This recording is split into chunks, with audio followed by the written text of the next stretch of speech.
सकते हैं तो आप सत्संगी हैं। किसी नीतिकारों ने कहा है, मैं सच्चे पथ का राही हूँ, मैं सच्चे पथ का राही हूँ, कह सकता दिन को रात नहीं, ईमान बेच दूं 2 टुकड़े पर, ये मेरे बस की बात नहीं।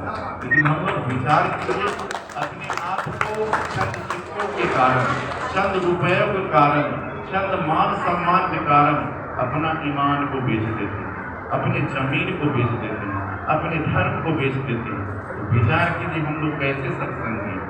जब तक आपके जीवन में सत्य नहीं है तो सार नहीं है। और सेवा, अगर आप भक्ति को पाना चाहते हैं तो सेवा, जिसके जीवन में अगर सेवा नहीं है वह कुछ पा नहीं सकता है, क्योंकि सेवा भी सत्संग का एक अंग है, सेवा भी सत्संग का एक जो है कड़ी है। हम लोग कहीं भी अगर सत्संग में जाते हैं तो सेवा की भावना रखते हैं। अगर सत्संग कहीं हो रहा है तो हम लोग विचलित हो जाते हैं। विचलित होने की जरूरत नहीं है, सत्संग में भोजन भी मिलेगा, मतलब रहने की भी व्यवस्था होती है, लेकिन हम लोग विचलित हो जाते हैं। पहले हम लोग कहीं भी जाए तो सेवा की भावना रखते हैं, तब हमारा और आपका जीवन जो है मतलब यह सुंदर बन पाएगा।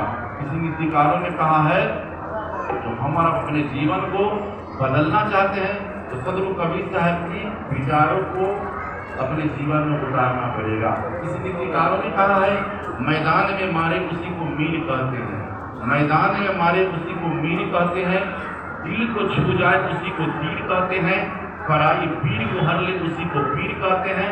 ऐ मानव की पुजारी, जो मानव को समझ ले उसी को सत्य कबीर कहते हैं, उसी को सत्य कबीर कहते हैं।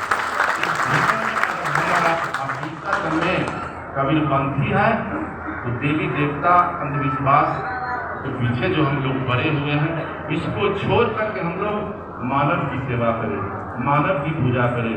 यही हमारे जीवन का पूजा है, दूसरा कोई पूजा नहीं है। फिर भी हम लोग के अंदर में भय भरा हुआ है, देवी देवता के लिए मतलब प्रेम भरा हुआ है। अपने परिवार को अगर सुंदर बनाना है उसको शुरू से सत्संग की ओर ले जाइए। आज हम लोग देखते हैं समाज के अंदर अगर हमारे पास जमीन कम है तो जमीन हम लोग बढ़ा देते हैं, बाल बच्चे के लिए, सगा संबंधी के लिए। वही आपका किया हुआ कर्म, जमीन जाल धन संपत्ति लोग बांट लेता है, लेकिन आपका किया हुआ कर्म कोई नहीं बांटता है।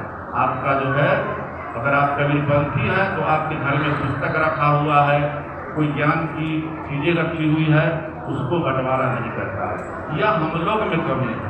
अपने परिवार के लोगों को, अपने बाल बच्चे को अपना समान बनाने के लिए आपको शुरू से उसको अपने सांचा में ढालना पड़ेगा, अपने नीति के अनुकूल उसको बढ़ावा देना पड़ेगा, तब वह सफल हो पाएगा, नहीं तो यह जीवन अधूरा रह जाएगा। क्योंकि सत्संग का एक शब्द, अगर हम लोग सत्संग में आए हैं तो कल से लेकर आज तक विजय से बहुत कुछ सुने होंगे, और राग सागर बहुत ग्रंथ से आप लोग सुना होगा, लेकिन इससे में से आपको आधा से अधिक जो वाणी है आप लोग भूल चुके होंगे। इससे काम चलने वाला नहीं है। कहीं भी सत्संग में जाए तो अधिक लेने की जरूरी नहीं है। सत्संग का एक शब्द, जैसे हम लोग दया करना शुरू कर दे, क्षमा करना शुरू कर दे, एक दूसरे के प्रति समता का भाव रखें, सेवा का भाव रखें, यह भी एक सत्संग का नियम है। लेकिन आज समाज का समता खत्म हो रहा है, समाज का भाईचारा खत्म हो रहा है, समाज के अंदर एक जुटता खत्म हो रहा है। यह हम लोगों को बदलना होगा। जिस प्रकार हम लोग अभी सत्संग में बैठे हुए हैं, हमारा और आपका जो है मतलब शरीर का मिलान हो चुका है, लेकिन विचार का मिलान नहीं होता है, मन का मिलान नहीं होता है। इसको पर विचार करना होगा, तब हम अपने जीवन को सफल बना पाएंगे।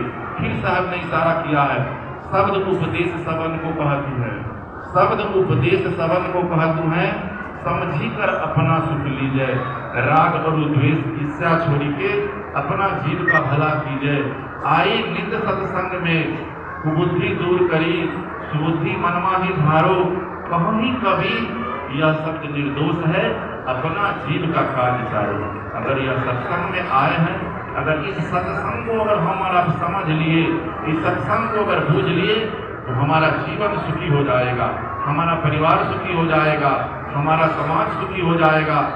लेकिन हम लोग इसको सुन करके सिर्फ रह जाते हैं। अगर अपने आप को समझ ले तो समझ लीजिए हमारा जीवन धन हो जाएगा। समझ करके सुख लेना है। और अपने जीवन में अगर हकीकत में सत्संगी है तो राग और द्वेष ईर्ष्या छोड़िए। राग द्वेष ईर्ष्या जो भरा हुआ है इसको अपने मन से निकालिए और सब जीवों को भला कीजिए। इसमें भेद नहीं रखिए। अगर भेद है तो फिर जीने में मजा नहीं आएगा। भेद को खत्म कीजिए। तो सब जीव को भला करना है और समझी कर अपना सुख लीजिए। राग और द्वेष ईर्ष्या छोड़ी के अपना जीव का भला कीजिए।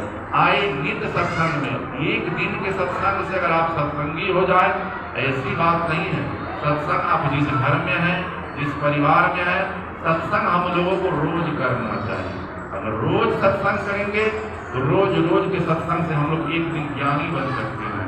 एक दिन वैराग हमारे जीवन में आ सकता है। एक दिन हमारे जीवन में त्याग आ सकता है। एक दिन हमारे जीवन में निर्मोह का सहारा आ सकता है। तो रोज सत्संग करेंगे तो रोज रोज के सत्संग से हमारे जीवन का दुर्मति भाग जाएगा और हम लोग सुमति में जीना आरंभ करेंगे। लेकिन ऐसा हम लोग नहीं कर पाते। हम लोग सिर्फ दुर्मति में जीना पसंद करते हैं। सुमति में हम लोग